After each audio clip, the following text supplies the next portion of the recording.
Chegamos à era da fervura global. Em 2023, o planeta coleciona uma série de recordes infelizes relacionados ao clima. E a previsão é que a situação piore. Eu sou a Aline Pellegrini e esse é o Durma Com Essa, o podcast de notícias do Nexo.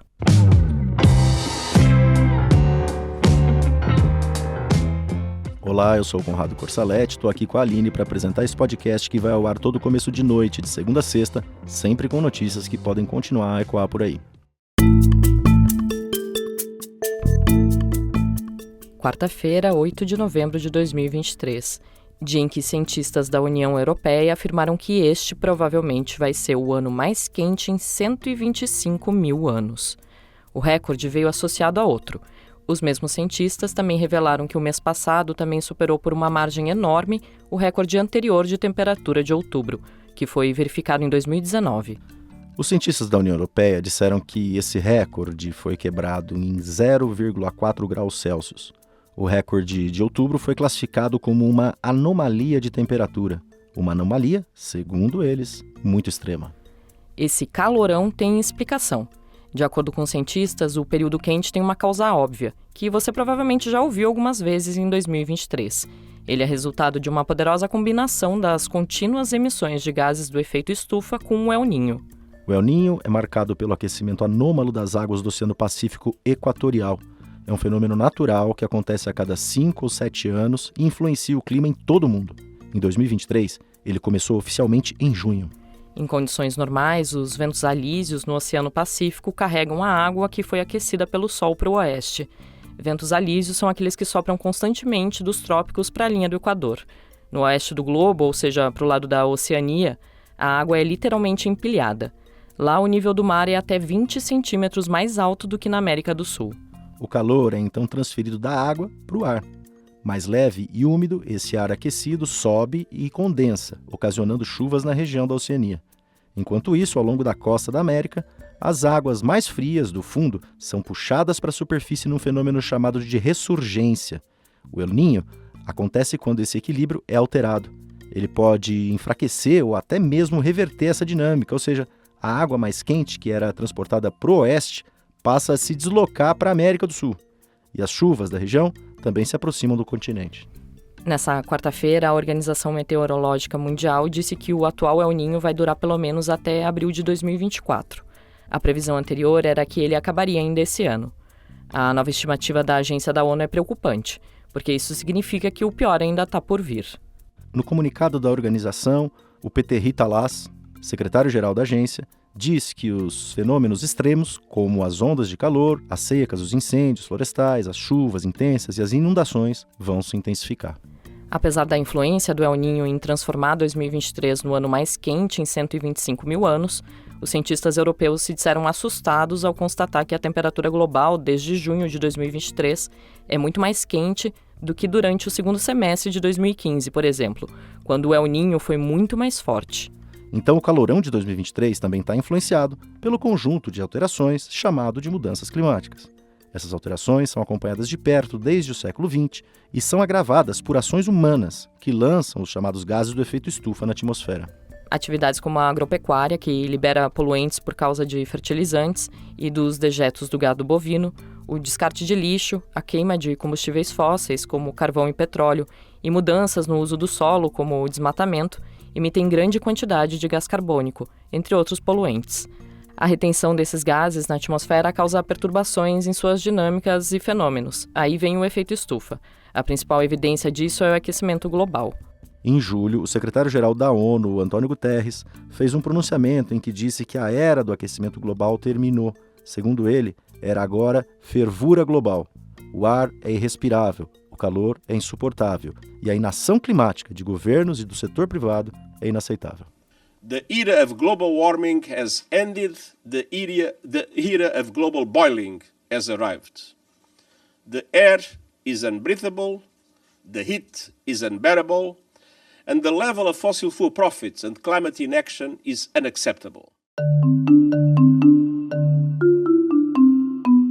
O Brasil viu em 2023 efeitos muito claros dessa combinação de contínuas emissões de gases do efeito estufa com o El Niño, essa combinação que está gerando o ano mais quente em 125 mil anos. O regime de chuvas do país foi fortemente afetado em 2023 e deve continuar alterado até janeiro de 2024, pelo menos. 2 exemplos foram verificados no sul e no norte do país. No Amazonas, no norte, uma seca histórica afeta pelo menos 200 mil pessoas. Uma seca que, aliada a queimadas, encobre Manaus de fumaça há 3 meses. No sul do país, as chuvas de setembro e outubro, que atingiram especialmente o Rio Grande do Sul e Santa Catarina, deixaram dezenas de cidades em alerta, milhares de desabrigados e muitos mortos, 115 pessoas. Também no início de setembro, ainda no inverno, uma onda de calor extremo assolou o Brasil inteiro, com recordes históricos de temperatura.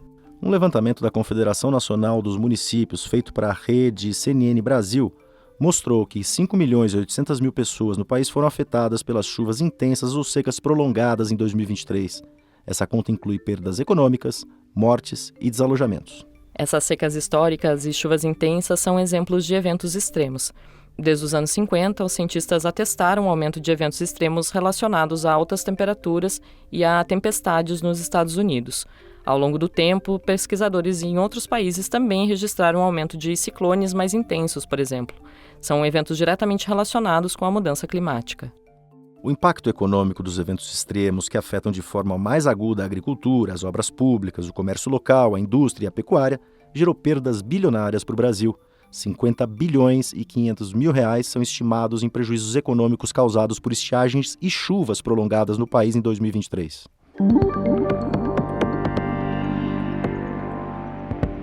O calor recorde também significa um sofrimento humano recorde, como a climatologista Frederique Otto disse ao jornal britânico The Guardian. Mas nem todos sofrem da mesma maneira. Alguns vão sofrer mais do que os outros, seja pela sua condição social, seja pela sua condição etária ou por algum problema existente de saúde. As populações que vivem em zonas usualmente periféricas e mais carentes das grandes cidades serão aquelas mais impactadas, porque são as zonas de maior vulnerabilidade ambiental, são as zonas que usualmente concentram áreas de poluição, são as zonas onde, quando vier com o calor extremo, nós não podemos esquecer que o calor extremo, ele também trará, muito possivelmente, um aumento das chuvas extremas. Você ouviu aí o Ronaldo Cristofoletti, professor da Universidade Federal de São Paulo, em entrevista para a agência alemã Deutsche Welle. Apesar dessa vulnerabilidade climática, políticas de adaptação para os efeitos desses recordes meteorológicos ainda são raras nas cidades brasileiras, e a falta de ação do poder público potencializa os danos causados por esses eventos. Medidas de adaptação à mudança do clima são necessárias para ajudar um país ou uma região a evitar ou se preparar para os efeitos da mudança climática. Essas medidas podem ser de diversos tipos: arquitetônicas, urbanísticas, econômicas, entre outras. O objetivo é diminuir a vulnerabilidade de um local a eventos como grandes secas, inundações ou ondas de calor. Ações de adaptação podem prevenir enchentes, deslizamentos, perdas econômicas por causa de eventos como secas e mesmo mortes que ocorrem em desastres. Nos debates sobre mudanças do clima, a ideia de adaptação costuma acompanhar a ideia de mitigação. O conceito se refere a medidas que tentam reduzir as emissões de gases de efeito estufa que causam a mudança climática. Adaptação e mitigação se completam. Para os cientistas, a preparação para a mudança climática exige mudanças no modo como os países fazem construções, cultivam alimentos e geram energia. O principal texto que trata da adaptação para a mudança climática no país é o Plano Nacional de Adaptação à Mudança do Clima, criado pelo governo federal em 2016 para propor medidas de redução dos riscos em todo o país. Capitais como São Paulo, Rio de Janeiro, Salvador e Curitiba começaram a elaborar planos de ação climáticos locais. Essas cidades pretendem rever não só como elas podem se adaptar às transformações do clima, mas definir novas políticas em áreas como mobilidade e gestão de resíduos, para emitir menos gases de efeito estufa.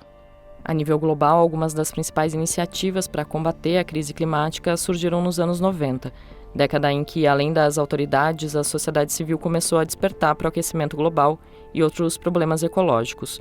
Uma dessas ações, a Eco 92, que aconteceu no Rio, lançou as bases para tratados sobre o clima que teriam um destaque depois, como o Acordo de Paris de 2015.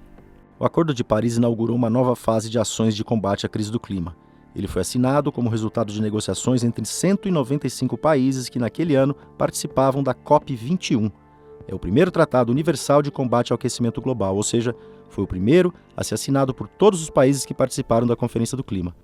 O Acordo de Paris envolve todas as nações que, uma a uma, apresentaram metas de mitigação individuais que cada país desenhou voluntariamente para o acordo.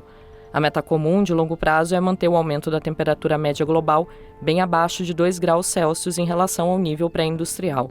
O esforço é frear o aumento em 1,5 graus Celsius até o fim do século. Mas as políticas atuais indicam que essa meta não deve ser cumprida.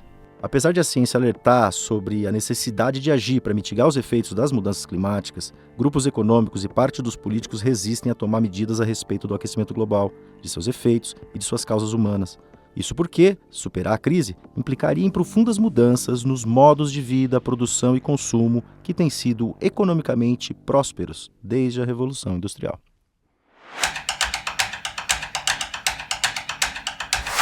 O Supremo Tribunal Federal está retomando o julgamento de uma ação que discute se o Congresso Nacional foi omisso na regulamentação da licença-paternidade no Brasil. A Isadora Rupp escreveu sobre o tema. Isadora, o que pede a ação em análise no tribunal? Essa ação foi ajuizada pela Confederação Nacional dos Trabalhadores da Saúde e questiona a omissão do Legislativo na regulamentação da licença-paternidade no Brasil. Neste primeiro dia de julgamento, os ministros ouviram as sustentações orais dos advogados para que levem as argumentações em conta antes de formularem os seus votos. O afastamento do trabalho pelo período de 5 dias é garantido pela Constituição de 1988, mas esse direito nunca foi regulamentado em uma lei própria.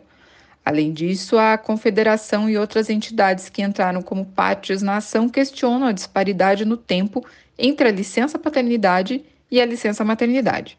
As mães têm direito de se afastar por 120 dias, no mínimo, podendo chegar a 180 dias. Os pais têm direito a, no máximo, 20 dias, 5 dias garantidos pela Constituição e mais 15 dias, caso o pai tenha um trabalho registrado e a empresa participe de um programa chamado Empresa Cidadã. Na argumentação da entidade, essa diferença aprofunda as desigualdades e estereótipos em relação ao gênero. Ao mesmo tempo em que priva o pai de um convívio mais próximo por mais tempo com a criança, sobrecarrega a mulher e desvaloriza a participação feminina no mundo do trabalho, porque ainda persiste a pecha sexista sobre esse afastamento da mãe das atividades laborais para o cuidado com o bebê. O fato de o tema estar na pauta do Judiciário também amplia a discussão sobre o assunto. Na Câmara dos Deputados, por exemplo, há atualmente um grupo de trabalho dedicado a debater a questão e formular uma lei que atenda melhor às demandas contemporâneas da parentalidade. Cada vez mais os estudos científicos apontam que os cuidados com a criança na primeira infância, que vai do 0 aos 6 anos, são fundamentais para o seu desenvolvimento e é algo que se reflete ao longo de toda a vida. E Isadora, o que o Supremo pode decidir a partir dessa ação? O julgamento vai decidir se o Congresso Nacional foi omisso ou não ao tratar do tema. Para o professor de Direito do Trabalho Marco Aurélio Guimarães, da PUC Paraná, com quem eu conversei, a tendência é que o STF reconheça a omissão e dê um prazo para que a Câmara dos Deputados e o Senado formulem e aprovem uma lei a respeito do tema. Caso o Legislativo não cumpra o prazo, aí sim, a Corte pode dar uma solução jurídica e definir o tempo de licença. Mas isso, segundo o professor, é uma possibilidade remota, por causa das discussões que já ocorrem no Legislativo e na sociedade sobre a necessidade da extensão da licença-paternidade. As deputadas e deputados que participam na Câmara dos Deputados do Grupo de Trabalho sobre a Regulamentação e Extensão da Licença-Paternidade têm defendido a criação de uma licença parental no Brasil. Esse é um modelo seguido por muitos países europeus, com um período em que a mãe e o pai dividem o tempo de afastamento da forma que preferirem. A Suécia é uma das referências. Desde 1974, a licença parental vigora por lá. São 480 dias de licença remunerada do trabalho, que são divididos igualmente entre os pais. Você lê o texto da Isadora no nexojornal.com.br. Olha, vou deixar um convite aqui também. Quinta-feira continua o Festival O Brasil em Debate, organizado pelo Nexo Jornal e pela plataforma Nexo Políticas Públicas. Às 11h30, o Cássio França medeia a mesa que tem participação de Paulo Artacho, Joana Portugal e Juliano Assunção. A mesa vai discutir o papel do Brasil na COP28. Já às 17h acontece a mesa Memória e Reparação, os caminhos no Brasil, com mediação de Matheus Gatto e participação de Luciana Brito, Bianca Santana e Paulo Ramos. Para assistir o evento ao vivo e ter mais informações é só acessar o site festival.nexojornal.com.br. É de graça e online. Do calor recorde no Brasil e no mundo ao julgamento no Supremo sobre a licença paternidade, durma com essa. Com roteiro, apresentação e produção de Aline Pellegrini, edição de texto de Suzana Souza, apresentação de Conrado Corsaletti, participação de Isadora Rupp e edição de áudio de Pedro Pastoriz, termina aqui mais um Durma com essa. Até amanhã!